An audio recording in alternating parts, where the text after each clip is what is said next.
cool, man. So we got Justin. Yes, just joined us on Thank the you podcast. for having me. I appreciate it. Hell yeah. I mean, I was excited. It's, we talked for a couple of weeks now. Yeah. So I was trying to get into kind of a little bit about your story. I know you love the rap music, stuff like that. Yeah. You make beats too? Is that what you're saying? I do, yeah. I make beats, yeah. Yeah. How'd you get into that? I got into beats because I fell in love with the craft, more or less the beat behind the words. You know what I mean? Like, yeah, the words are cool and people are lyrically on a different level, but I just always enjoyed how people, like, you really got to take the time and effort to put a beat together, get the right drum set, get the right everything, you know what I mean? And just that right tempo for the words, you know what I mean? So I just always enjoyed that craft more than I did the words behind it, you know what I mean? Yeah. So that's pretty cool because, like, when I hear somebody make a beat, I'm like, I love the beat. I'm like, dang, but then I'm like, okay, if I had to make that, how the hell you even come up with it? You know, it's kind of interesting. Yeah, it's a lot of thought process to it because you got a guy who's like, okay, this is what I want to rap about. This is the flow that I have,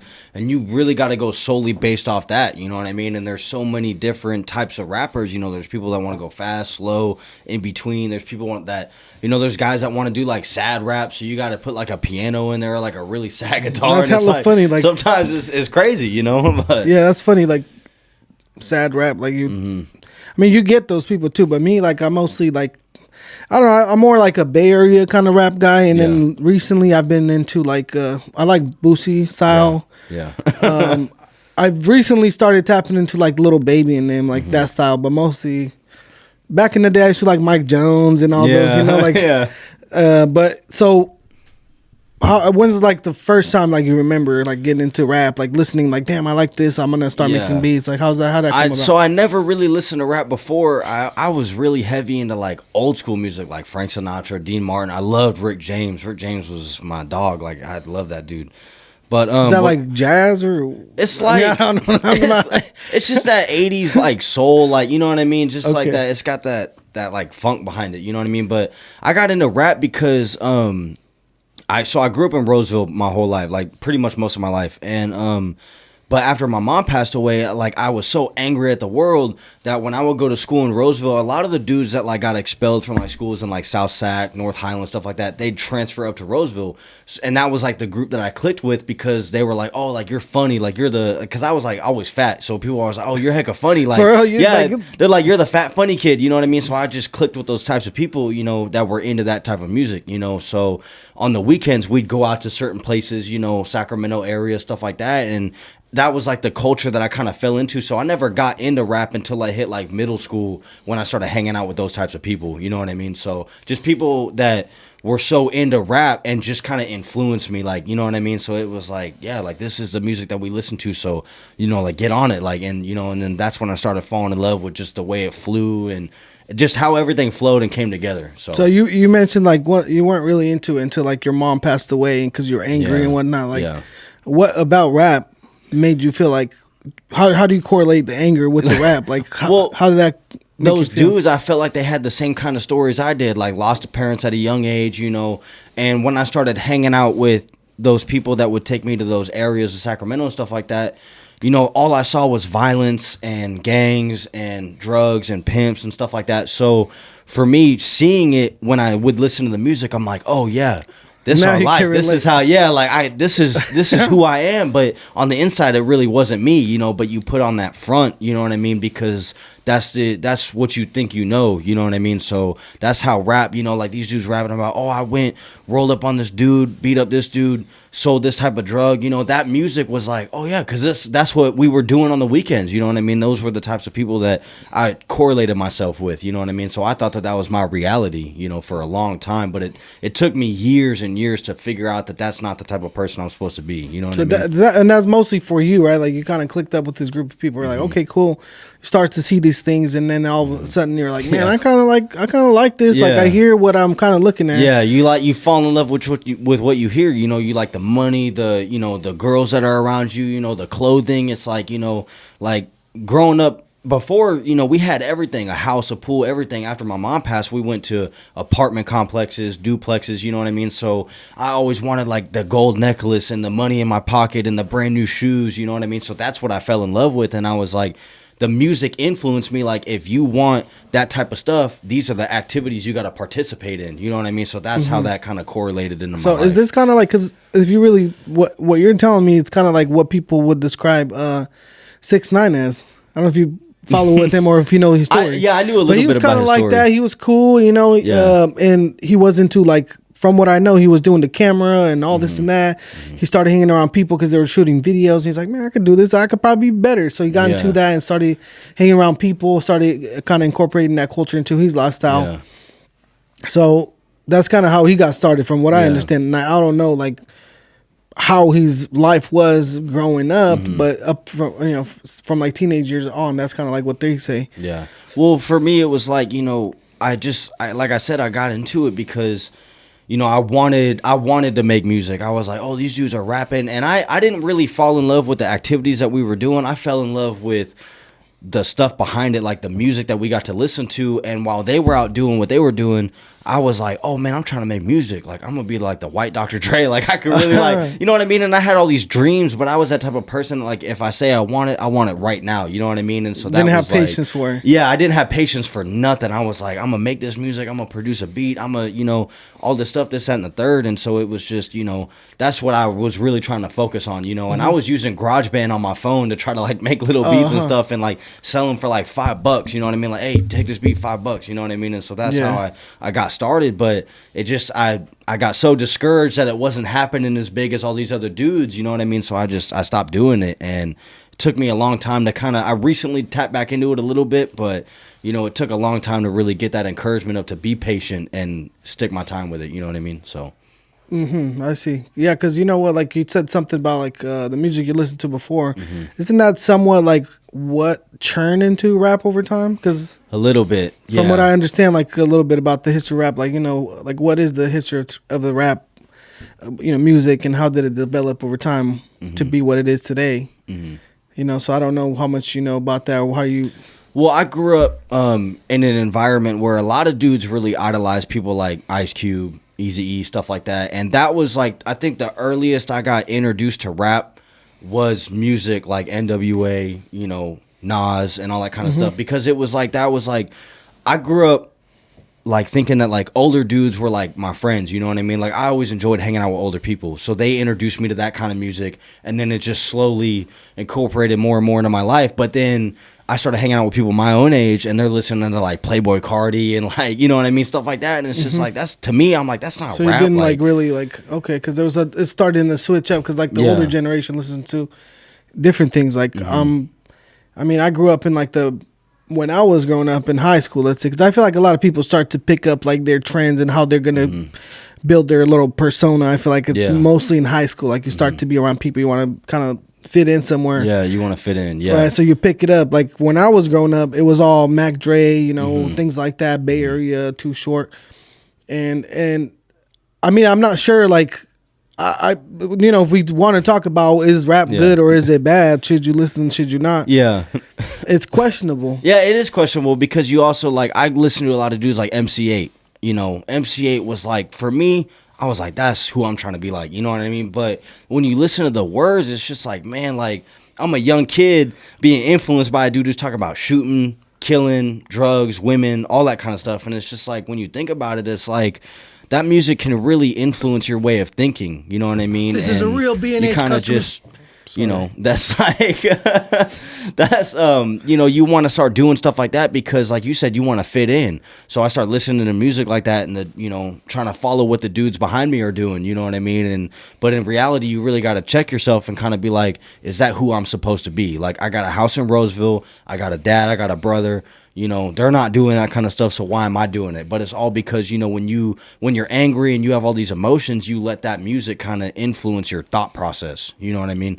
So that's where I'm at with that. That's true, because like I'll pay attention to myself depending on, I don't know, like a lot of times music will either like bring you back memories that you feel like are cool or put you in the mood or whatever. Like I don't think anybody would go and, I don't know, whoop somebody's ass listening to like opera or something. You know? So it's like you're gonna have a certain type of music. It puts you in the mood, right? It's your feelings and stuff like that. But like from what I understand initially, like rap, it wasn't really a violent thing, you know? Yeah. It almost seems like the violence came out once they started that NWA stuff with the, who was it? Like Ice Cube? Ice Cube, Eazy-E, you know, Dr. Dre, Snoop Dogg, you know, when they did Death Row Records and Suge Knight came in the game, and it was just, you know, it turned more from, like you said, like it was like, before it was like lyrical passion. It was like, we're trying to do poetry. We're trying to write what we see every day. And then it turned into just like, well, we're going to rap about this, but we're going to start talking crap about this other dude. And then we're going to go fight and kill each other and then rap about how we killed each other. And then that just like, I feel like it just escalated to a place that it didn't need to go. You know what I mean? Like it's just, what happened? Like I look at dudes like Kendrick Lamar, like he raps about his environment and he's lyrically, I feel like on a different level. But then it's like you get other dudes like Playboy Cardi and they just mumble the whole time. And it's like, bro, like you're the mumble rap. Yeah, like, and now people, I feel like now listen to music for the beat more than they do the words. You know what I mean? And it's kind of like, and like the rhythm and like, you know, start to like whatever. But it's crazy because like there's a market for the mumble rap. Yeah. You wouldn't think so because you're like, what the hell? Like, I can't even understand what this guy's talking about. But he said Kevin Durant 80 times in a row and made $1 million. And it's like, I'm so confused. You know what I mean? Yeah, I mean, that's the thing is like, I mean, even Young Thug, you know, like most of his shit, you don't even know what the hell he's talking about. I can't understand half the stuff he's saying. I can't. Yeah. I can't, like, I hear it, but I'm like, what'd you say? Like, I get the rhythm, but I don't hear the words you just said. Yeah, you know? Well, you know, because, like, that's what I was saying from what I understand, and I was watching a video on YouTube. We could look at it really quick so you can see what you think, but the birth of hip-hop, it says it came from, like, DJs and stuff that started... you know, they were doing DJing and then they started like talking over the beat and then saw that people were like filming it and then they started like going in even more. Watch this little video. Let's check it out and then comment on it and see what you think. And it's pretty much about the birth of hip hop. That's what they call it. Let me turn up the volume on it. Born New Yorker known in August 1973, a young Jamaican-born New Yorker known as DJ Kool Herc threw a party in the South Bronx. With a pair of turntables, he improvised a technique that isolated and repeated musical breaks. That technique would lay the foundation for a genre known as hip-hop.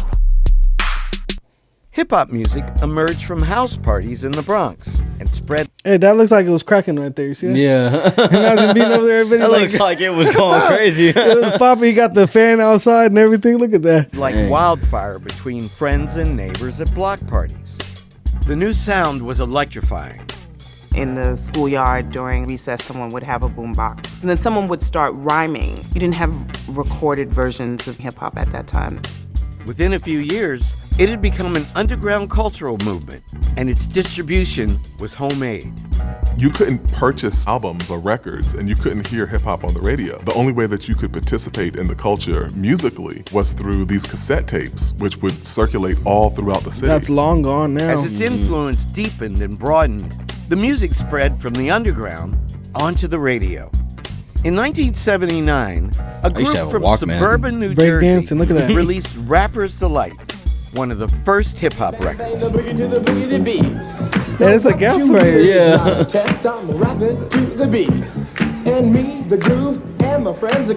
See, the rap used to not be And the violent. Sugar Hill Gang's hit was just the beginning.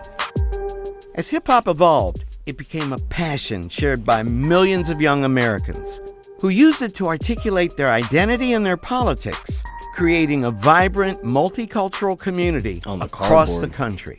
For our generation of young people, we had to find new ways to communicate, you know, just getting on the records and speaking about the truth. Its lyrics reflected the social and economic conditions of the inner cities as seen through the eyes of the people who lived there. This is when they started getting political. Yeah. This is like transition. Well, yeah, this is like what I was listening to a lot before I got into that stuff. It's like a jungle sometimes. It makes me wonder how. But you see how it went from like party to Chuck like D who said, spreading a message. CNN of the black community. Kind of It's actually reporting on all of these things that we've experienced in poetry form and musical form.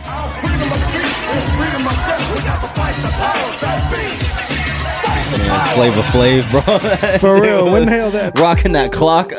Yeah, but 2017, hip-hop surpassed rock as America's #1 stream genre for That's the crazy, first huh? time ever.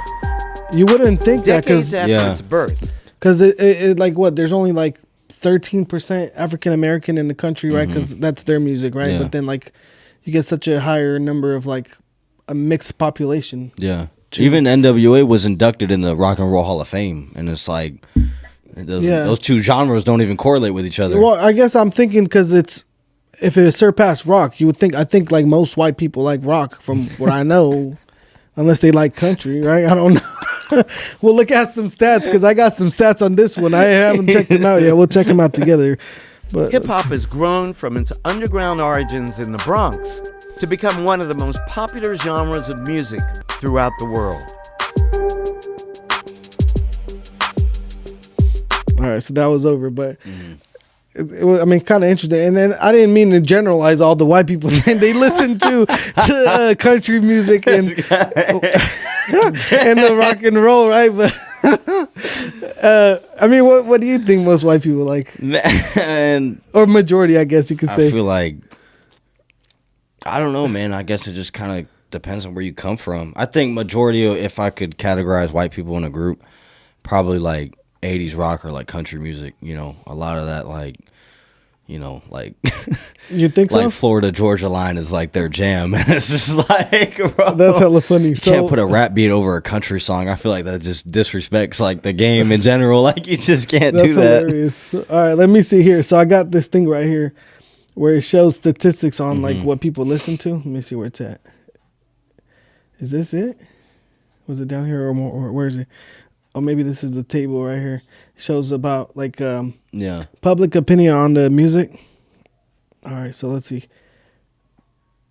This is like how many people listen to country music? 54% of white people live in the country music. So that's that country. Hey, but I'm kind of surprised to see like Hispanics. Like, I mean, I guess I'm being a little bit like, I don't know what word to use, but like, there's like two different types of country. There's like white people country, where it's like I thought it was. It's like a little people. like questionable, like, you know. And then there's that like when it comes to the Hispanic culture of country, you know what I mean? It's just, I feel like it's just a different form. You know, like, it's I guess not as weird. Like the reason why I say that is because like I would think that like Spanish people or Mexicans, that you'd want to listen to your own Mexican music, or maybe you don't speak that much English to listen to the freaking, you know what I mean? So, but all right, let's look at rap then. See, we got rap right here. All right, so we got rap. 70% of black people listen to it. It says 49% white, which is a big number, honestly. Yeah. This is as of 2018. And then other, I mean, I can kind of see that. There's a lot of cultures. What's like other? That. What is most time other is someone who won't identify as Hispanic, black, or white. Kind of like in the this is damn near categorized as the prison system. That's what they have in prison. They got the others, they got Hispanic, black, and white. Yeah. And from what I understand, if you're like in prison, at least, like if you're anything besides white, Mexican, or black, you're an other. And then they bundle all of them together. Yeah. You know, because there's not as many, I guess. So, but we talked about rock, right? So, oh shit, there's hard rock and classic rock. Yeah. All right, let's see classic. Well, like classic rock is like Rush, Bon Jovi, you know what I mean? And then like hard metal is, I don't know any hard metal songs. Yeah. See, I don't know honestly too much about it because I wasn't born here, so I didn't grow up in like hard rock. I feel like classic rock is like those big hair bands, you know what I mean? Like Journey and stuff like that's like classic rock, you know what I mean? But then like that heavy metal, like screamo stuff, you know what I mean? You get into like those, you know. Yeah, like just those bands. It's just like, oh man. Yeah, that's what the hell is a alternative indie? Is that Indian? I think so. That many people listen to Indian music? Y'all better correct me if I'm wrong on the comments or something. I don't know, bro. It's not. It's independent music. Is that Indian music? I was like, when we talk about Indian music, I was like, I'm pretty sure like 25% of white people don't listen to Indian music, bro. This is crazy. Wow. That's popping. All right. Hey, pop though seems to be popping. Look at that. People are on pop right there. I like pop too. Besides the Barbie Girl song that we gassed on the last one. Shout out to Lucci. All right, yeah, I see that. Cool. Dang. Isn't that crazy? Like, you wouldn't think, like, the numbers are there. I mean, a lot of people seem to listen to, like, the rap / hip hop. So, I mean, what's the difference between hip hop and rap? Is it more like soft on hip hop? Rap is more like underground? I feel like hip hop is more like, you know, like it's like funky, like it's like, you know what I mean? Like, is it really what it means? Like hip and then I feel like yeah, like you know what I mean? I feel like hip hop is, I feel like rap is more like, you know, like heavy bass, you know what I mean? Like the high top going hecka fast and then you start rapping, but like hip hop is more see, more like a little bit more like you can like shake to it, move to it a little bit. Yeah, like something that they play at like a club roller rink or something like that. Like, and people are like cruising on skates, like that's like hip hop. But then like rap is like, you know, you're going to like a show and it's like, you know, I see. Like, yeah, you know what I mean? Yeah. So I mean, all right. So we kind of, the interesting thing that I wanted to kind of touch on is how is it that you saw that they started off one way? It was all more like party, hang out. Then they started promoting messages into it.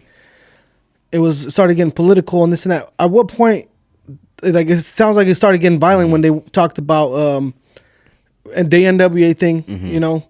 So why did it go to the violence? Let's say violence against police or whatever. I was about to say, right? Yeah, I don't want to categorize all police officers in one category because there's good cops and there's bad cops. Just like any other job, there's good people and bad people in this world, you know. But I feel like you look at stuff like the Rodney King riots, you know what I mean, and then you take that, and at that time period, there were a lot of dirty cops, you know what I mean, because racism was still really heavy, you know, and it still is heavy, you know, but I feel like it was more promoted on television back then, you know, the dogs, the hoses, you know what I mean? Like, they don't do that anymore. Like, they don't have hoses. They don't spray people with fire hoses anymore. Oh, you know what I mean? They used like, to do that? I didn't even know that. Oh, yeah. Like, that was a big thing, especially during the Rodney King time, you know what I mean? And so I feel like when that happened, I feel like when it came to the rap side of it, when it came to black people wanting to tell their story, it was like, we're so mad at the world, we're mad at police, we're mad at politics, we're mad at the president, so we're going to turn that into music and let everyone rock with us, you know what I mean? Like, you look at the history behind NWA, and it's even in the movie, you know, when they touched on the fact that when they did the F the Police song, you know what I mean? That was like, that's their message because they're so mad at what they're doing. What's going on, yeah, and so I feel like that's when it started to get violent, was when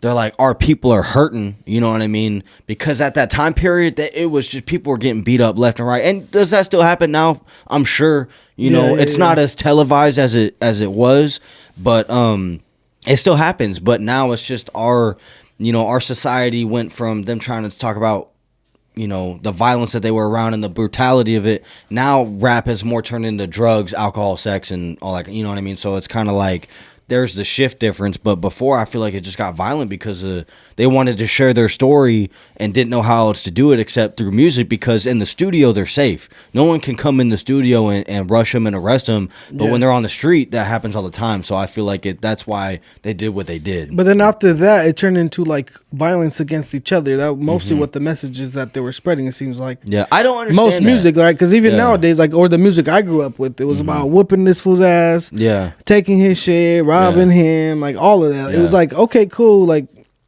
I mean, I kind of enjoy that stuff. I'm not gonna lie, but at the end of the day, you know, it's how do we transition from the cops? Let's talk crap about the cops, but then what about us? Well, that's more. I feel like that touches more into gangs. You know what I mean? Like, you look at how like the Crips got started. Like, people like Raymond Washington. That was he was a founder of the Crips. You know, point blank. Period. So you look at stuff like that, and then other gangs having problems with other gangs, and then dudes that grow up in those environments where they're almost born into a gang, and then they become big rappers, and it's like, well, I'm gonna rap about the things I was doing when I was a kid. You know what I mean? Makes sense. Yeah, it's like, I feel like that's just more or less just people in that environment. Actually makes, I've never thought about it that way, but it makes a lot of sense. It's like, if we're trying to express our feelings and messages through the rap, well, when I got beef with somebody, just like you see now, they got what are those songs? What do they call them when they go against each other on the diss songs, right? Oh yeah, it's like when they do diss songs nowadays. It's like, hey, I don't like this guy, or he did this, that. Okay, let me get a diss song. So, I mean, you saw the Sacramento beef with the Lavish D and Mozzie. Oh yeah, I saw that. Yeah. I mean, they went on and on and on, and there was actually like beef in the streets out here, and Lav did time because of when they jumped. Who did they jump? They jumped Mozzie's homie or somebody at the. I think so. At the mall over there in Arden. So it went on and on. But there's a clip, about Charleston White. No, I don't. So there's this guy. He's been pretty popular. He's actually. It's kind of funny because his story. After I listened to his story, he caught a case. He caught a murder case at 12 years old. But now what made him famous all over the internet is him talking crap about and promoting snitching. So it's kind of weird. I'm like, you caught a case, you were in that lifestyle, but now you're fully transitioned. I didn't get the story of how that transition happened, but he talks a little bit about him growing up. I'll play the clip so we can talk about it a little bit. But he talks about like what kind of promoted the violence in the street and how things went. So here, I'll play it real quick. Another opportunity at life. On top of the fact that when I got in trouble, there was a section of our politicians, mainly our president and Hillary Clinton. Yeah, it's the Clinton era. They just blew the whistle and said that there's a wave of children in America that was born and have been born, and that they're bigger, they're faster, they're stronger, and they're heartless criminals. And these children are super predators. This is the politicians. Talking about from what he's saying is talking about the rise in like hip hop popularity and how they're creating these people. That's what he's saying. I'm the super predator generation that they spoke of, which we wasn't super predators. There's no such thing as a super predator. No child is born bad. Homie, we was gangsterism was promoted, propagated. It became propaganda in the black community. They had to put parental advisory labels on black people's music. I remember that. Parental advisory, explicit content. Come on, homie. Black and white. The black and white in the corner. Because those lyrics were starting to shape the minds of black youth in America. And so this is the product of it, what we see today. See, so that's kind of an interesting topic, especially because he said that he grew up in that, and he grew up without a dad, and he said that all his family, they were, like you said, pimps, hoes, grandma, not grandma, but his aunts and everybody else around him. He said it was all bad, like drugs, everything. So from what he's saying, he believes that the music and the message is what shaped people's mind into what it is today, and that's why we have so much violence, gangs, and all that. What do you think of that? I mean, he's right, the music really, especially for me, it really played a big role in how I acted, because you listen to it and you want it, you want the money, you want the cars, you want the clothes, you want the women, so, as a young mind, as you're starting to grow, we're never fully developed, right? You know what I mean? Like, you're always going to grow mentally, physically, emotionally. So when you're young and you surround yourself with that culture, that's all you want to be a part of. You know what I mean? You teach yourself that that's what you know and that that's who you are. You know what I mean? Your mind starts playing tricks on you. You know what I mean? And you start to just really, you think that that's who your lifestyle or what your lifestyle is, So I think that he's right. You know what I mean? When you're around it 24/7 and you surround yourself with it, that's the type of person you want to be because you think it's gangster. You know what I mean? And that's what the other dudes, they're like, oh, it's gangster. That's what you got. If you want to be cool to fit in, that's what you got to do. You know what I mean? And it's like with sagging your pants, right? I think that's, for me personally, it's like, bro, like it's pretty trashy. I don't want to see that. You know what I mean? Used to be like, cool. And if you really look at where that came from, you know what I mean? Dudes in prison would sag their pants, and that's like a sign. That's like, hey, that's, you know what I mean? That dude's like, he rolls with those people. You know what I mean? That's what I was taught at a young age by the older dudes around me, like the people you would call like an OG. They're like, pull up your pants because that's gay. You know what I mean? Like, they're like, that's weird. Like, you're showing, that's crazy. Yeah, like you're showing your butt to everyone. If you know did what that I mean? in prison, it's not good, but in the streets they were doing it. Yeah, and that's what I'm saying. So I'm confused. It's like, bro, first of all, why you want to show off your butt like that? Like, that's nasty. You know what I mean? Like, you're a target, bro. Like, that's weird. You know what I mean? Sure. Like, yeah. And so it's like, it's just, but that's to everyone else, that's cool because that's what the rappers are doing. You know what I mean? They're sagging their pants or wearing baggy clothes, and I used to think that I was the I don't want to cuss on here, but I used to think that I was the shit doing that. You know what I mean? I was like, man, like, you know, like, I'm sagging my pants. I got baggy clothes. I got my snapback on. I got my shades on. Like, you know, and I had dreams of like being all blasted with tattoos. You know what I mean? And because that's what everyone around me was doing, you know, and then I had my pants sagging, and this older dude, I remember he would always be on the porch. He'd go out there, he'd smoke his pack of Newports, and he'd just be chilling. And I walked by with two of my homies, and he'd lean out. He's like, hey, pull up your pants. You know what that means, right? That's prison. That's gay. And I was just like, damn. Whoa. I guess the people that did time or knew about that, you know, would know. But I was like, I got to pull up my pants. Like, he just called me. He said I was gay. I'm not gay. Like, that's weird. Like, you know what I mean? And so, hey, that's not my sexual preference. And whether he's right or wrong, I mean, people in the comments, if you correct me if I'm wrong, but it's like, that's what I was taught. You know what I mean? But like I said, that comes from being a young kid. So at the same time, I'm being taught by older dudes that what I'm doing isn't right, but I'm being taught by the dudes around me that it is okay. You know what I mean? So it's hard. It's like a parent. You know what I mean? You got your friends at school telling you to skip, but then you got your parents telling you to go to school because it's good for you. And it's So it's a pick and choose of who you're gonna let influence you. You know what I mean? Yeah. So and it makes sense that if all you do every day is you listen to rap, you listen to this, you listen to that, you're going to start to look at the people online, the rappers. You're going to try to buy the clothes they buy. You're going to try to buy the chain, the whatever. You dream of having a grill. You know what I mean? Like when I was growing up, I was like 15, I think. And I was like, damn, I'm about to get, put my car in 22s. Yeah. I was like, I've always, my whole life, I wanted to have a grill. And, you know, I was like, shit, I never had money to get one. But then like when I started getting money, I was like, man, that's kind of trashy. Like I can't be out there with the grill. So, but one thing that a lot of people are saying now is like, okay, well, yeah, we are talking about that, but it's more like an art, and we're just specifically when they get caught up in court with cases, rappers, right? Yeah. What they'll do is they say, well, that's not really who we are. This is just a persona we're trying to like manufacture for our rap career, but we don't really. That's not who we are. So that's their defense against when they get caught up with something. They say something in their lyrics.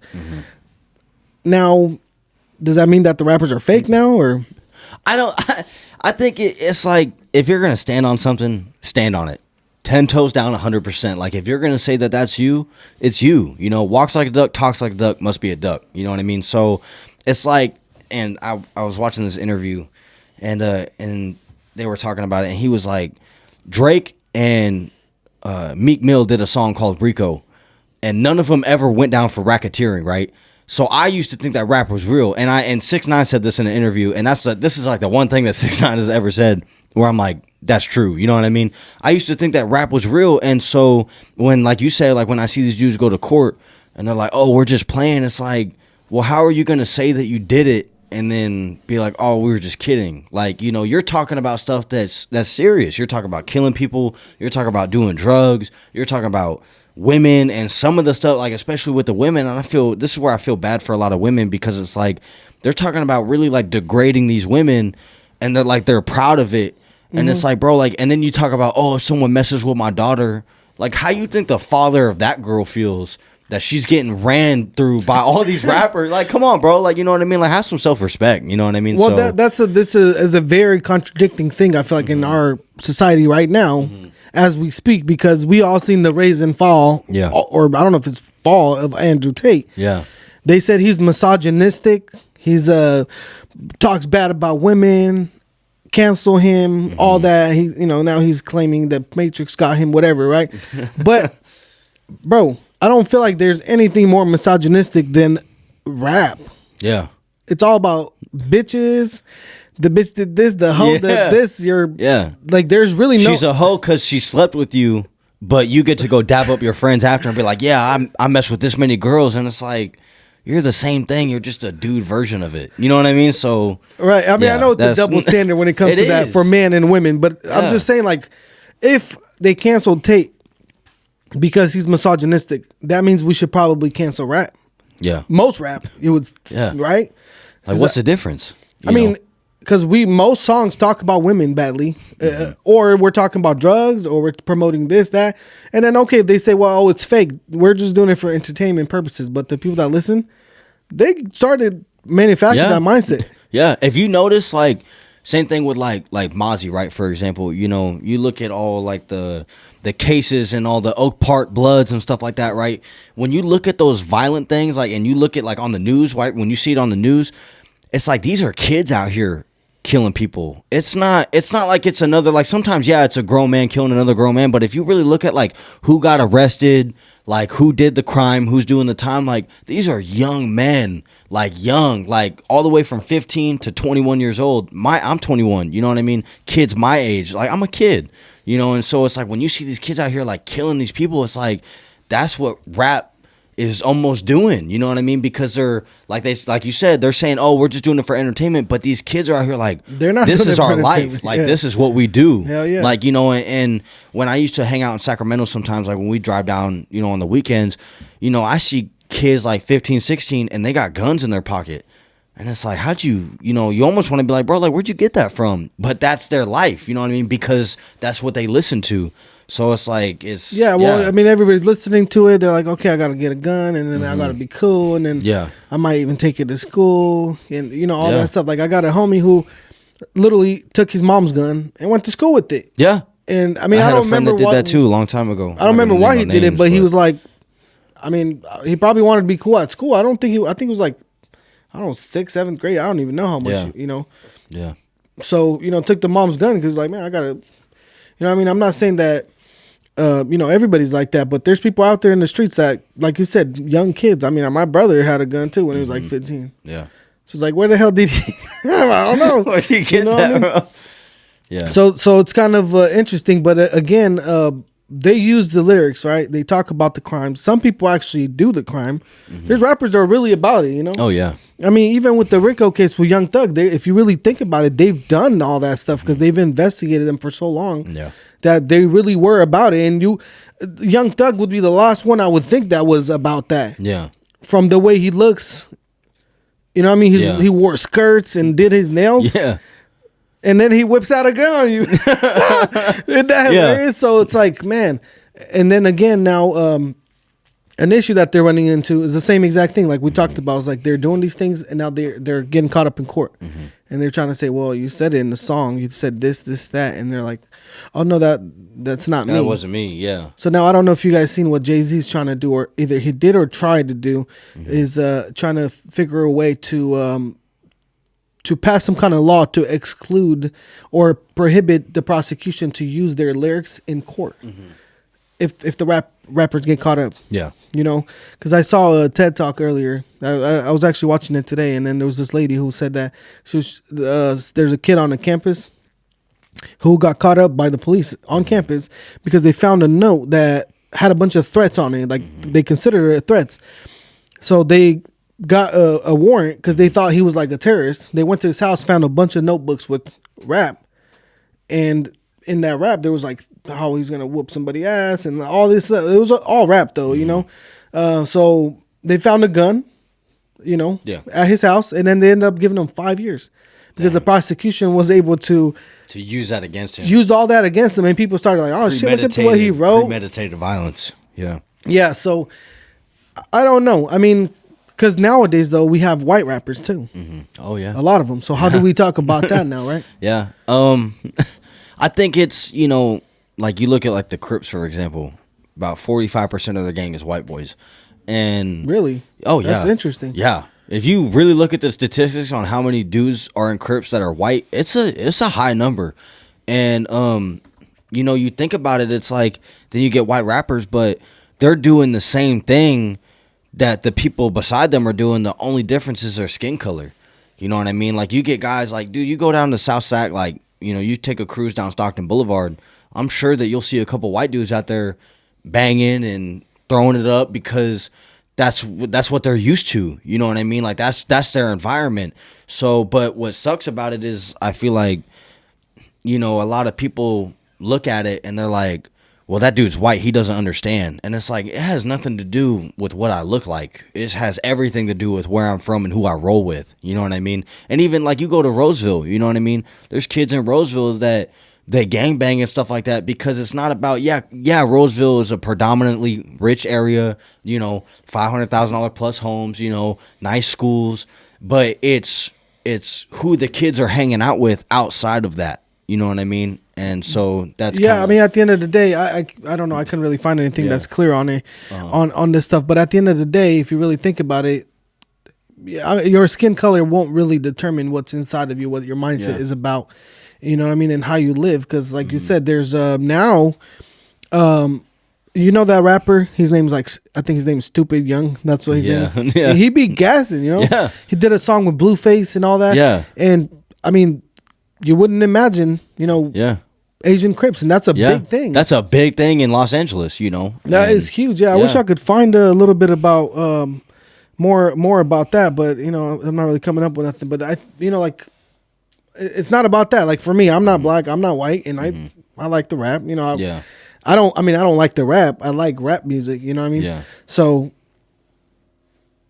I think at the end of the day, it's really how you grew up. Like you said, you grew up in a certain way. Just because you're white doesn't mean you're not gonna like it. Exactly. Yeah. I feel like, and that's a big misconception. You know, a lot of people think that because a kid is white, that he doesn't have the same struggles as the average black kid goes through, and that's not necessarily true. You know what I mean? Because there's poor black and there's poor white. You know what I mean? And there's rich black and there's rich white. You know, and it's kind of like something that I always hated. And I try not to use the word hate that much because it's a strong word, but I genuinely don't like it when people are like, stop trying to act black. And it's like, what does that even mean? You know what I mean? Like, there's people that act ghetto, but that'd be like saying if a black dude puts on a fancy suit and has a multi-million-dollar job, he's trying to act white. You know what I mean? Like, that's the same thing. And so I never understood that. It's like, how are you going to say someone's trying to act black when that's their environment? You know what I mean? I dislike that so much. It's hella funny because there's TikToks now that people go and say, hey, for $5, act black. And some people pull like the most random stuff. Yeah. But, does rap have like a negative impact on our culture, whether it's white, black, anything, right? Because like what I read here on this, it says according to the American Academy of Child and Adolescent Psychiatry, many of the rap lyrics contribute to the suicide, violence, and inappropriate sexual content in lyrics that are also influenced and contribute to the teens taking part in drugs and alcohol in a younger age. Yeah. So it sounds like a lot of kids, and like you said, you're in high school. I mean, how old are people in high school? Like 12, 13, yeah, you get to high school at like 14. All right, I'm off, but 14 to like 14 to 18. 18, right? And now all of a sudden, you got this music that all your friends are listening to, and now you're like, okay, cool. Now I'm listening to this music and I'm bumping it. I'm starting getting the feeling like I got to start acting like my music, right? Yeah. I'm not a rapper. I'm not just faking this shit. Yeah, I'm trying to do it. I'm actually trying, right? I'm trying to do this shit. So how because I mean, from what I see is like they had a really big jump. So it says here that a study finds that reference to illegal drugs use in rap jumped 6-fold in 2 decades since 1979. Yeah. So that means that they've been promoting it for so long now, and especially like in the era that I grew up in, you know, what do they call it? The Thizzle Nation and all that, you know, with Jay Diggs and Mac Dre and them. They promoted Fizz like it was candy. Yeah. So a lot of people that grew up around my time, they're a bunch of knocks. Mm-hmm. You know, fried brains, pills, all that. Yeah. You know what I mean? So what do you think of that? Like, well, me personally, in my story, in my life, I started smoking weed when I was 12. That was when I got introduced to marijuana. 12 years old. That's young, you know, if you really think about it. And it was tough because, you know, you get introduced to it and you want to do it because the rappers say that they're doing it and it feels good and it's nice and girls like it and you're a cool cat if you do it. But I feel like it has such a negative impact because, first of all, you shouldn't be getting high, period, in your life, regardless of how old you are. Getting high is mind altering. It's not healthy for you, you know. And me personally, I'm clean. You know, I don't drink alcohol. I don't smoke weed. I don't pop pills. I don't do narcotics. I used to. That was a big part of my life for a long time because that was my influence. You know what I mean? So, you know, you hear a guy on the song talk about, oh yeah, I popped this pill and this happened. I got, you know, it made me feel this way. I got super high and then I got with a really bad girl. You know what I mean? So then kids our age are like, oh, so what you're saying is if I do this drug, I'm going to get super high. I'm going to be around a bunch of bad girls and this is how my life is going to turn out. Okay. And that's, you know what I mean? Because they want it so bad, you know? So I feel like that, yeah, the words that, you know, it's just like Tupac said it, the definition of thug life, the hate you give little infants F's everybody. You know what I mean? So these rappers out here promoting their rap to kids. You know, you go to a rap concert. I went to a Ice Cube concert, and it was How the West Was Won. It's Ice Cube, Too Short, Warren G, and Snoop Dogg. Those were the main 4 rappers.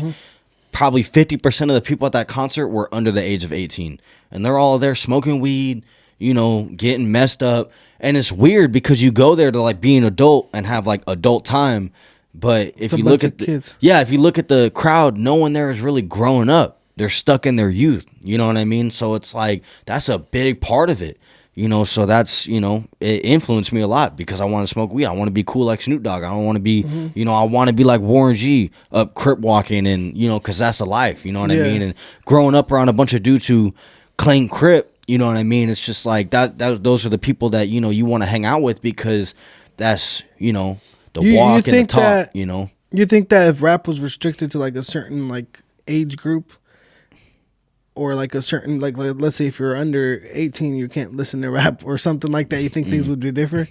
No. Not even in the slightest, because I feel like a grown-ass person could be like, listen, like me, I could drive to work and slap some ghetto stuff, some rap, listen to it, and get out and act white. Yeah. But well, it's also about how it starts your day, you know? You wake up in the morning, you start bumping some SOB.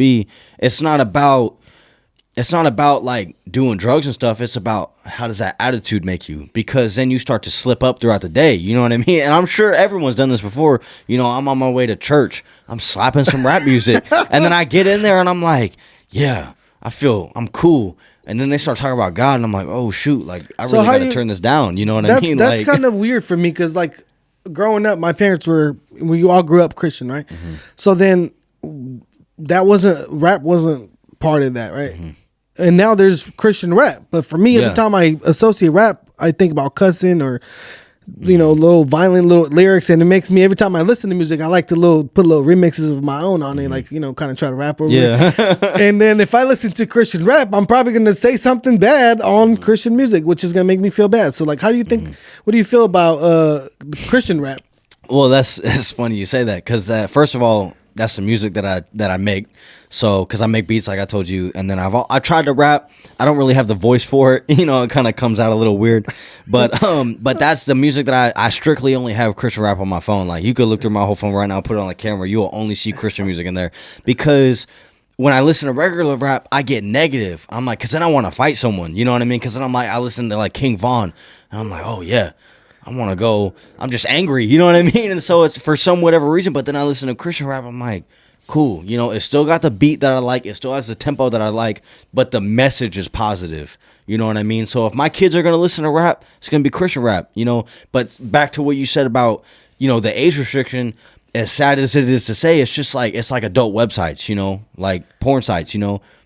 They say you have, are you 18? Click yes to enter. Those kids don't care. They're going to click yes. You know what I mean? It's like, I'm like, serious. Oh, shit, you know? I can't even click. It's the same thing with rap. Whether you age restricted or not, kids are still going to get a hold of it. Yeah, you know what I mean? Right. It's like drugs. Like, hey, don't do drugs. I was smoking at 12, and that was illegal. You know what I mean? It's illegal to smoke weed when I started smoking. You know what I mean? But it didn't matter because it's who you hang out with. I still had access to it. Snap my fingers and get a joint in my hand, no problem. You know what I mean? Yeah, that's crazy. But so that, you know, that's interesting. What you say, because you're like, hey, man, music is gonna, whatever lyrics are promoted is gonna kind of shape your mindset. And it's not, the problem isn't rap, the problem is a specific type of rap, because you're saying, hey, I got positive vibes when I listen to my Christian rap, and it fulfills me, or it gives me what I want out of it. So that seems to be a good alternative for people, especially if you're a Christian, right? Yeah. Or a better kind of rap. I'm sure not every single rap nowadays is going to be negative. Yeah. Well, even some Christian rap, some dudes, they take it to that level, and it's like, you gotta slow down, bro. Like, you know what I mean? Like, talking about, you kind of, you know, saying, I got the strap on me, and it's like, but we're supposed to be talking about Jesus, man. Like, you're on a whole different, like, you know what I mean? Like, that's the wrong type of rap, man. Like, you know what I mean? And or like when they reference certain things, like, oh yeah, like, you know, I heard this one dude, he's a Christian rapper, and his name is Ty Brazzle. I think that's how you pronounce his last name. But he said, in the song, he said, I feel like Ye going through the wire. And it's like, what is that? You know, so Kanye did that song Through the Wire, where he was rapping about his car accident, right? So it's like like, cool, like you're going through it and you're trying to rap about it, but when you say I feel like Kanye going through the wire, you just promoted a rap song on your album. So That's now true. kids are gonna be like, oh, what's that song? And then they're gonna look it up and then they're gonna listen to it and be like, oh yeah, that's the jam. And then it just totally distracts them from where they were. You know what I mean? Or where they were trying to go. You know what I mean? So that's why some Christian rap songs, it's like, you know, you can't be talking about like, oh yeah, my favorite song was, you know, Ambition as a Writer, and then it's like, and then start talking about Jesus again, because now a kid's gonna be like, well, what's Ambition as a Writer? And then they go look it up, and then, so it's that's why you got to really pick and choose. Like, if you're gonna say you're a Christian rapper, like you really gotta. And a lot of people kind of misconcept it, because I've tried to tell other people about Christian rap, and they think it's like, oh, Jesus is cool, go to school. Like, no, that's not. You know, it's not. It's not corny like that. You know what I mean? So when you really listen to it, it's like, yeah, like this dude has really elevated his life. This is where he's at now, and so that's why it just really depends on. So it's still you know, a form of like speaking or talking about your testimony. I guess, as a Christian, exactly. right? But you have to phrase it properly, you know, because if you start saying, "Oh, I was hitting the crack pipe and selling on this corner," it's like you gotta verb that differently. Yeah, you know what I mean? Like I know people want to say, "Hey, I was doing all these bad things." Like, we don't even know all the details. Yeah, I don't right? need to know that you killed somebody or like that you know robbed somebody. Like, that's not, you know what I mean? So like, you know, so you said that you kind of you're out of that lifestyle now, right? Mm-hmm. Maybe it wasn't a thing to do as a grown up. What do you Yeah. say to kids or someone who's like, let's say, even addicted to drugs or does stuff and they want to get their stuff together? What kind of advice you got for them? if you really want to get yourself together, I can't push religion on anyone, because you know that's not my business to push it on someone. You know, I'm not gonna go and Bible thump someone, because you know, it's just, you got to take that at your own pace. But the best advice I can give to someone is look at all the people, and I said this too, I always told myself, that's not gonna be me. I'm not gonna do that. Just take a drive and look at all the grown-ups, the grown men who are 40, 50 years old and are homeless and are addicted to drugs, because that addiction carries you there. You know what I mean? And, you know, there's guys that I've met that, oh yeah, I got clean and I just learned how to balance a checkbook. It's like, bro, you're 50 years old and you just learned how to balance a checkbook. Yeah, like, you ever been downtown like bum feeding or bum? I'll say I've never. Are you talking about like, have I done that before? Yeah. Oh well. To be honest with you, when I wanted like drugs and stuff, like, oh yeah, I'd be like, hey man, like, can I get some money for some food? No, I meant like with the church to Dang, give out I really food just to exposed myself on camera. I mean, like, I went with the church a couple times in Sac downtown. Oh, you mean like feeding like the homeless? Yeah. I thought you were talking about have I ever been a bum? Yeah. I've been there. It's okay. He's like, yeah, I'm not mad. It is what I it is. exchanged my cheeseburger for a little bit of tree. But yeah, no, I actually used to. I got a really close friend of mine. And they did ministry stuff for a long time, and they still tap into it. But we go feed the homeless, you know. But you see a lot of these people, and it's like some people you look at and they're like, this guy really is trying to get his life on track, and then other people you look at and you're like, I feel like he's about to go give up the food for drugs. You know what I mean?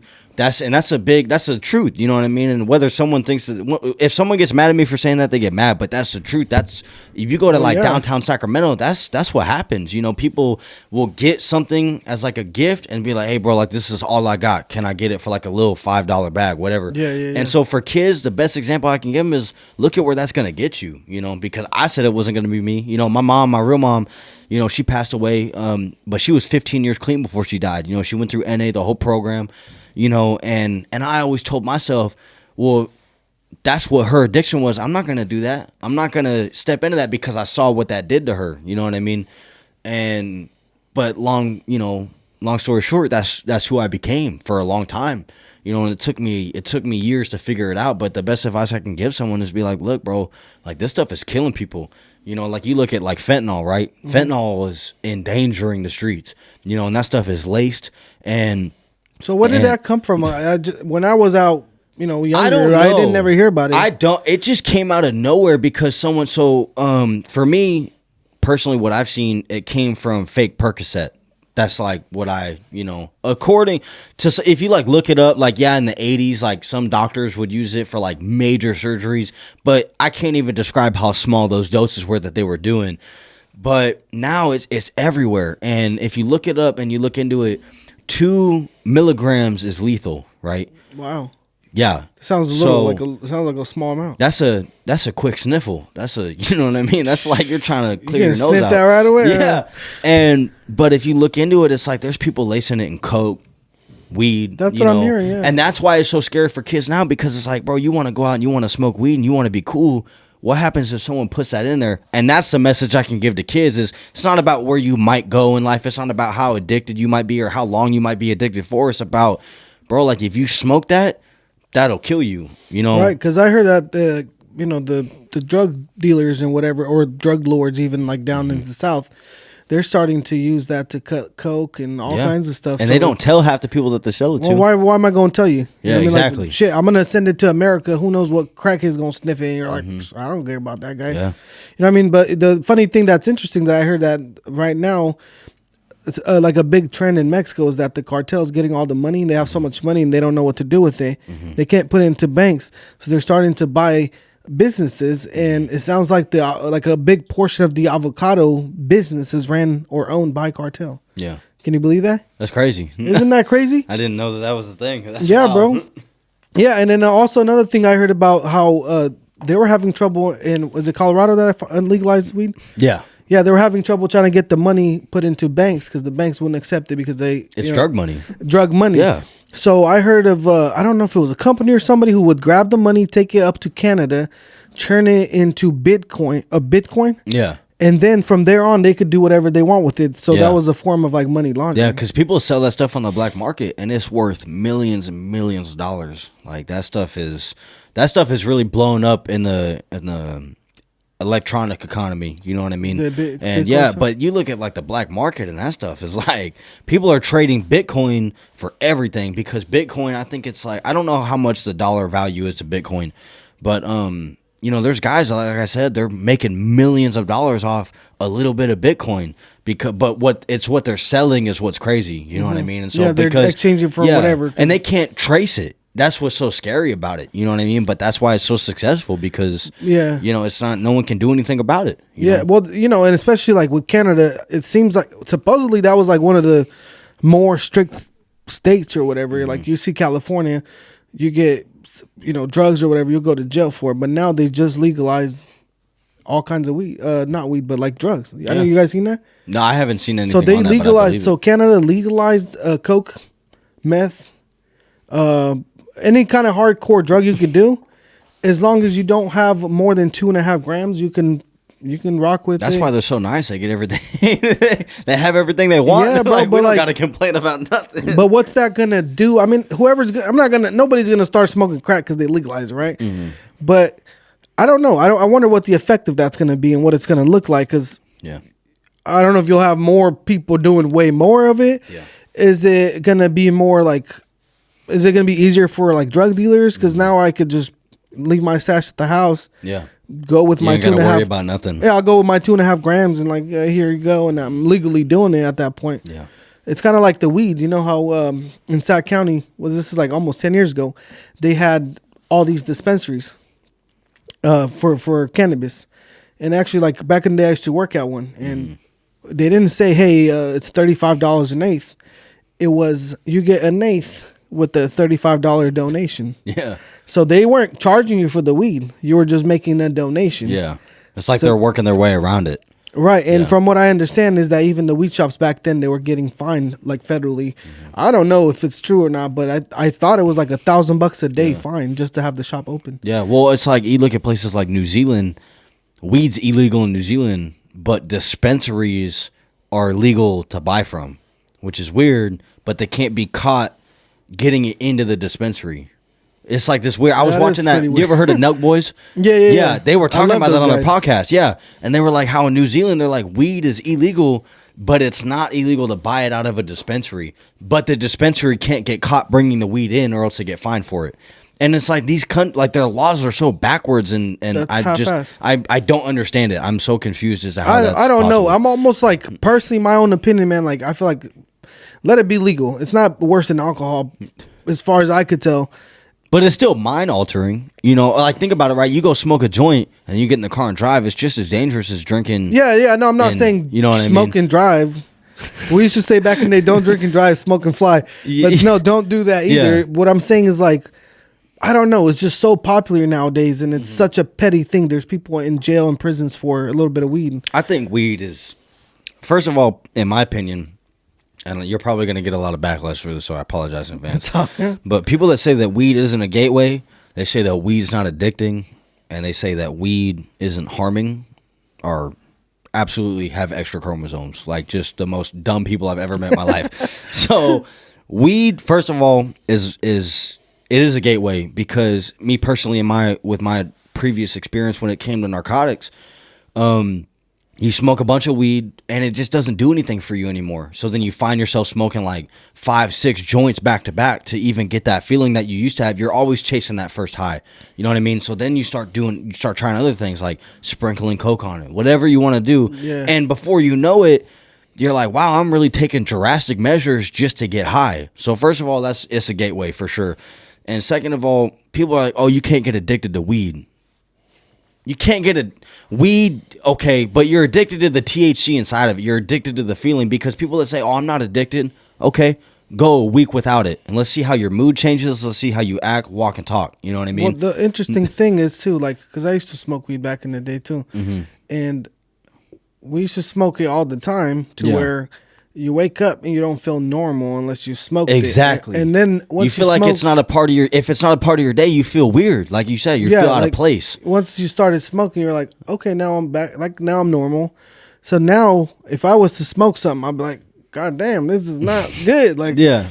You know what I mean? So I could see why. I mean, I don't know as far as like, if you try to let go of it, how bad it would be. Mm-hmm. You know what I mean? Because like, I don't know if you ever smoked cigarettes. I feel like that was. Oh yeah, I smoked when I was in the military. I smoked the whole time I was in. Did you have a heart? Are you still smoking, or are you done?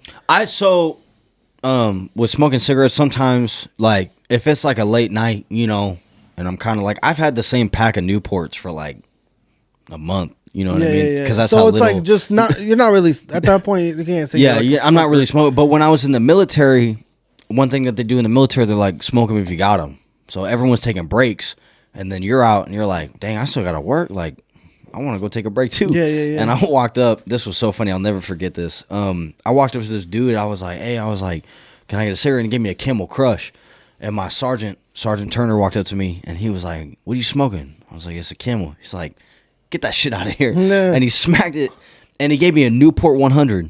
And that was the first time I ever smoked a Newport, and that's what I smoked. Those are strong. I smoked Newport 100s a pack a day every day for the whole time I was in the military. Damn. And then, but quitting, bro. Well, I mean, you did. So, I mean, you're only 21, so it hasn't been that long, I guess. But yeah. But so that's a big deal, right? In the military, like smoking. Everyone cigarettes? smokes. Everybody. Everyone smokes in the military. People that come in that don't smoke, you will start. Yeah. Everyone smokes. That's you know, hilarious. And you start drinking, dude. I was drowning myself in alcohol the whole What's time. like the craziest story you have from the Army? Like funny or like funny, crazy, like unbelievable. Man, I remember this one time. So I get to Korea, right? And I meet these dudes, and I'm not gonna name drop anyone, right. But I meet these dudes, and one of them he was from Watts, he was from LA, and the other dudes, I forget where the other dudes were from, but we started kicking it. So you had gangbangers in the Army? Oh yeah, people that like go from that life and want to get a better life, and this fool is crippin' heavy. Like he gang ties, like chose military over certain jail time, you know what I mean? Like, you know, like had that option, you know, so he was about it. And I never questioned this dude about his past or where it came from or, you know, and, so we're chilling one time and I had this other friend. And so we were like 10 deep and we went to Osan, which is the Air Force base in Korea, and they had this thing on the base called the E Club. And the E Club, that was like the spot. If you didn't want to go out in the city, you go to the E Club. Mm-hmm. And we were kicking it one time, and I seen this girl that I was like, I want to make her mine. Like, that's my girl. Like, you know what I mean? Like, she was so fine. Like, I couldn't get over how attractive this girl was. I see her at the club, and I was like, oh, shoot. So I walk out, what's up? Like, trying to, you know, we start dancing. And this Russian dude, bro, this big, just tall, like Russian dude, he came up and he was like, yo, bro, you talking to my girl? You dancing with my girl? Damn. And then, so this was funny. She goes, I'm not your girl. And I was like, damn. yo, get to stepping, right? my man came up to me, my friend from Watts. He's like, hey, you got a problem? You got a problem, cuz? And he started, this dude was gangbanging. And this is all military guys? All military guys. So y'all got beef like that in the military. That's hilarious. Bro, and a lot of them were Air Force dudes. So I was like, bro, you ain't shit. You know so what I mean? Air Force got beef with the... Oh, yeah, because it's a joint base. So I'm like, bro, you can't talk to me. Like, you ain't from the Army. You from the Air Force. Yeah, like, I was like, bro, you're the biggest wimp I've ever seen in my life, Damn. So...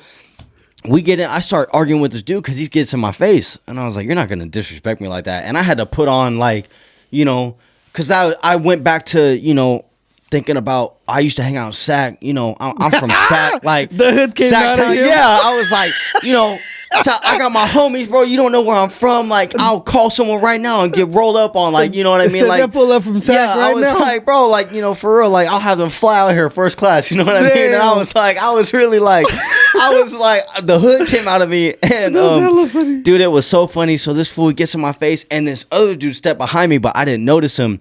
My man Jojo, he came behind me, and he's like, you don't want to do that, bro.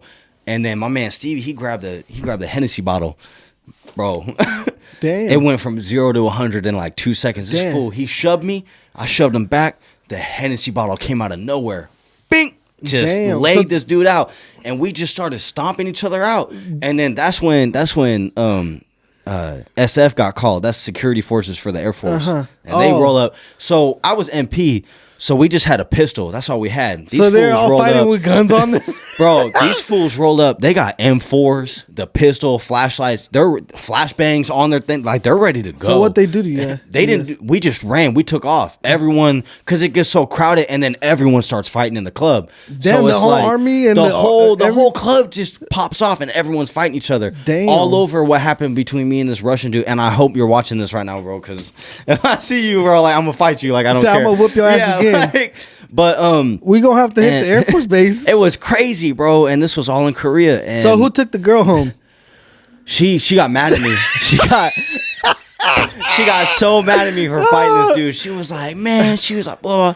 So she worked at the cafeteria that they call it the DFAC. She worked at the DFAC on my base. And so she was close. So I get in the base, and I'm with all my homies. I think I'm the bee's knees, bro. Like, I just fought this dude. Like, I'm, my man took most of the hit for me. Like, you had the crew. Yeah, I had the crew. So we walk in there, sagging our pants. Damn. Got the shades on. Like, I felt, and everyone knew about it, bro. God. Like, it was like, and it was just crazy, bro. And it just, and my life took off from there, bro. But even being in El Paso at Fort Bliss, when I got out the Army, I started working at this bar, Gringo Theory, and that was the best bar to work at. But a lot of the military people would go to that bar after work on the weekends, and I was a bouncer over there. And so I thought I was, because I had all my Mexican homies with me, like all the dudes that, banging Vice Lord, stuff like that, banging with, They were your homies. So yeah. You felt like you had a little backup. I had the crew. If something came up. Yeah. So I had my Korea crew, and then I had my El Paso crew. Dang. And man, I just, bro. So you were working like a side job while you were in the Army? No, so when I got out, I stayed in El Paso. I had a homie that lived out here, and I moved into his apartment is with in him. Mexico? It's right next to Juarez. Juarez. The one on the border. Yeah, right on the border. Okay. That's right in Texas. Yeah. So I lived right there, bro. And I'm telling you, bro, when these military cats would walk in that used to make fun of me, clown me, all that kind of stuff, and the girls would come in that we knew that worked at the bar, bad girls, bro, giving me hugs. What's up? How you doing? And bro, this played out for me so well one time. We went to this girl's baby shower, but the way that she phrased it, all the military dudes were around me, and this girl was beyond fine, like 12 out of 10, bro. She was like, the white buffalo? just, bro, banging. And she was like, hey, I really enjoyed our weekend together. You should come over again sometime. And I was like, yeah, I did. Okay. Yeah, okay. I was like, that's who I hang out with. But they didn't know it was for a baby shower. I started laughing, bro. That's hella funny. Everybody thought you were the man, but you just went to the baby shower. I just went to the baby shower. And everybody thought you like, yeah. So so like you were in the Army, but the Air Force is, you just said they're hella weak or something? Like, bro, it's just a joke. You know what I mean? Like, you can't, so realistically, everyone's involved in the fight. You know what I mean? Like, you need everyone in the military. People clown on cooks all the time, but where are we going to get food if we don't have a cook? You know what I mean? So Marines, Army, Air Force, Navy, we all everyone makes fun of each other. Like people be like, "Oh, you know what Army stands for?" They'd be like, "Ain't ready for Marines yet." No I'm way. like, "How many crayons did you eat today?" You know what I mean? Like, and everyone's just messing with each That's other. hella funny. But at the end of the day, when it comes down to the meat and potatoes, like I've never been to war, and I'm very thankful that I never had to experience that. But when you look at those guys, they're fighting side by side. You know what I mean? That's their brother, whether they're from a different country, state, branch, whatever. You know what I mean? That's their family. Is it structured though, like to where each like little branch gets a certain like type of battle, or like how does that even work? What do you mean? Like when it comes to wartime? Yeah, like why Army's gonna do one thing, the Navy's gonna do one. Like I don't really. I guess it just depends. I'm not really too. I don't know a lot of information on that, but I guess it just depends on your job title. You know what I mean? Like infantry, right? There's infantry in the Army, there's infantry in the Marines. I'm sure that they're going to be side by side. Same with snipers, you know, and all that kind of stuff. Like military police and then the Air Force police. You know what I mean? Like when it comes to that stuff, when it comes to the meat and potatoes, like I said, they're going to be side by side. So it just depends on the job that you're in. You know what I mean? What's a diss for a military? You were MP, right? At some point, what's a diss for somebody? Bro. It was trash. It was like, you're the party poopers. You're the, you're the everything. Oh, nobody likes you guys. No one likes MPs, bro, because you pull up and now you're the ruin of the party. So essentially, like you're the security guard of the place that shuts down the party. Yeah. So everybody's like you roll up. Bro, there was a video of me that went out one time, and this was so bad, but I rolled up to the party and I got kind of like shoved in the middle where everyone was dancing. So someone took a video and they thought that I was dancing with everyone, and I was just like, I'm really trying to do my job and like shut this down. He got snatched up into the bro. party. I got Snapchat, Instagram stories. I was like, dang. I was like, man, they really got me. But it's hard because especially when the whole George Floyd thing happened, that was like a big deal because that coerced into being an MP. So when I was in Korea, people were still really mad about that. So I got put on gate duty. Dudes coming in the gate, throwing drinks at me, yelling. And then I arrest someone, and then they're like, they start recording when I arrest him. I'm like, did you not just see him throw his water at me and just get my whole uniform wet? They're not gonna look at that. Yeah, but the most thing for me was there was a lot of like calls, like drunken disorder calls. That was like, and this is mostly for calls off the base, right? No, on base. We don't deal with calls. I mean, on base, but who's calling? Well, like people, you can call the PMO is like the station, like where you just call the PMO. So it sounds like it'd be cracking on base. Oh yeah, bro. Parties I got videos on I used to have videos on my phone of people like going to parties, and there's hundreds and hundreds of people. And there. There's girls out there like that too.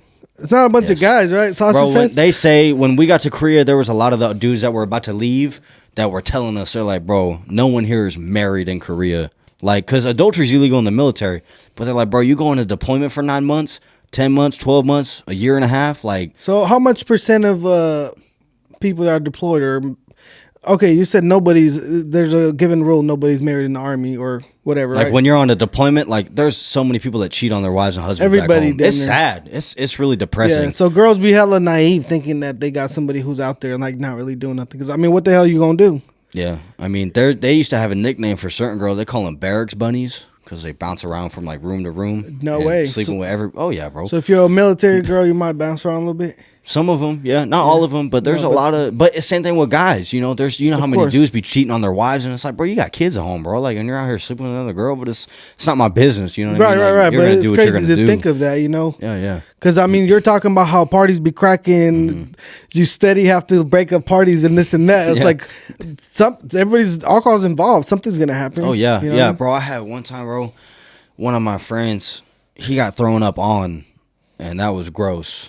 Because on his mask, thank God he was wearing a mask, shit. Uniform, everything, and I went to one call, and this dude he was underage, and first of all he's underage, and second of all he wasn't supposed to be at Camp Humphreys. So there's Camp Humphreys and there's Camp Casey's, and that's a pretty long drive away from each other. This fool was at Camp Humphreys on accident temporarily, just in a barracks room until he got shipped out to his place. This fool got so messed up, he got alcohol poisoning, threw up everywhere on everyone, called the EMT a bitch, like was just like, and she was like trying to help him, and he was just freaking out on everyone. We get to the hospital, he starts yelling at the captain like, F you, F this, F that. Captain just elbow right to the face. Go to sleep. Damn. Like, I'm done listening to you. Like, cause a lot of the EMTs, they're Korean nationals, but they work on base. You know what I mean? They work with like the Rock Army, whatever. That's like the Korean military. You know, so it's all mixed on base. And we had to sit at that hospital until the sergeant major, who you don't mess with sergeant major. That's like, you don't mess with that dude. You don't mess with anyone in NCO. Like, you respected parade rest, everything. We had to wait for him to drive all the way from Casey to Humphreys to get this kid. And this dude was just, it was bad, bro. He crapped his pants. He threw up everywhere. I threw up at the scene when I got there. I threw up in the room because it was so gross in there. It was just like, wow. But yeah, alcohol gets involved and these kids do dumb things, man. So when somebody acts out of pocket, you're allowed to whoop their ass? You're not. I mean, who the hell's gonna? Who's gonna? You know, I mean, you gonna call who? Yeah, I mean, for me personally, I never really like to like arrest people because like it's like I never liked doing that. You know what I mean? Like, I'm not gonna jam someone. I'd rather get you home safe versus throw your whole life away. You know what I mean? So if you're on base, you're acting the fool, and then MPs show up, they arrest you. Yeah, they put you in like an MP jail, or there's like a holding cell that they have, and then from there, from there, it's just so it's all about what your chain of command wants to do. You know so if you did something wrong, they could like toss them out. Or you could just discipline them a little bit. Well, it depends on the crime. You know what I mean? Like, there's people that murder in the military. Like, oh yeah. You look at like Fort Hood, like that place is like damn. So that's like a society within itself that does all kinds of things. So that's kind of crazy. There's people you get sent to Leavenworth. There's people that some people will just get kicked out with a dishonorable discharge. It just really depends on what you did. You know, so like a big thing in the military, there's this thing called SHARP. It's a sexual harassment assault responsive program. So you get like a SHARP case, that's like you made a girl feel uncomfortable. You did something that made her, whether it was your verbal actions or your physical actions. And there's dudes all the time getting kicked out for that. All the time. Just getting case after case because they're making girls feel uncomfortable. That's why a big rule, and something that my sergeant taught me that I'm very thankful for, he taught me, he said, bro, if you want to hit on a girl, you want to be a hoe, go do that in the city. Like, go talk to girls that aren't in the military, because at any given time, it could go left. You know what I mean? So, a girl could act like she's feeling you, and all of a sudden she could be like, well, never mind. And he made me uncomfortable. Get him out of here. Yeah, there's girls that use that program because they need to, because guys are really doing that stuff, which is really sad. But then there's other girls that use it to get what they want, or they use it because someone made them mad, and there's guys that do it too. Like, oh, my girl broke up with me. I'm hecka mad at her, so now I'm gonna go make a SHARP case against her. Oh shit! And it's like, guys do that too. Wow. Oh yeah, it happens everywhere. Didn't think so. And EO too, equal opportunity. Like, you make a joke about any, like, we could be on this podcast and talk about a trans and make a joke about it, but you do that in the military and someone equal opportunities your ass, like, that's it. You're done. You're getting demoted. You're getting pay taken away. You're probably gonna get kicked out. Like, it's tough. The military is for sure. A lot of politics. A lot of politics, but there's so many people in there that are really like soft. So how did it go with the vaccination thing? For the that's why I got out. I got chaptered out. I got an honorable, thank God. My commander, piece of shit, tried to give me a dishonorable. That's fucked up, because it's all over because I didn't want to take the vaccine because I didn't religiously believe in it. But they said when we tried to request a religious accommodation, they were like, dude, it's not gonna go through. Like, you might as well just say no. So we're like, okay. So we just said no to the vaccine, and then I got chaptered out, and that was it. Chaptered out meaning they kicked me out, but I got an honorable, so it didn't affect my career path. You know what I mean? Like, it's not going to affect me getting a job or anything like that. Oh, I see. So like, they're kind of like, hey, we feel you, we got to get rid of you, but we just won't put a thing on your record. Yeah. Huh. Yeah.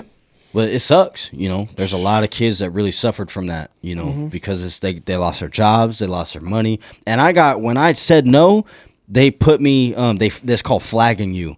So you can't get promoted, you can't go to school for any, like, if you want to go to airborne school, if you're flagged, you can't go until you get unflagged. I was flagged all the way up until I got out. So what happens now that thing is pretty much gone, from what I understand? Like, they're removing that standard or like requirement or whatever. You could try to get back in, but like on my DD-214, that's like your paperwork when you get out, it says misconduct, serious offense.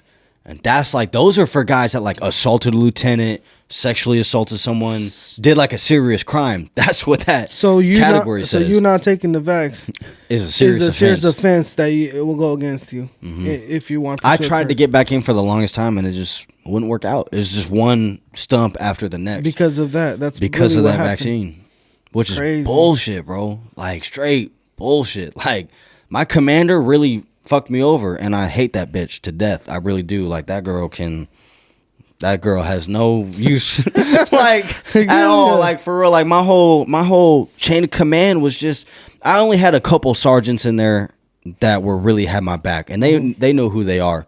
They really had my back and were like, man, we wish you could stay. You know, but everyone else in there was just an asshole. Like a lot of MPs is like a lot of dudes that are just got bullied in high school, so now they bully other people. You know what I mean? That's a lot of that happens. I feel like, and that's one thing that I see a lot of.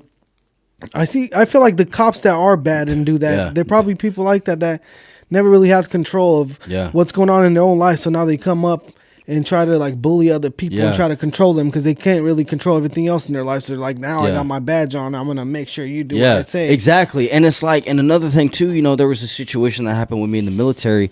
And I tried to do the right thing because that was what I was taught to do. That was my job, and it's morally the right thing.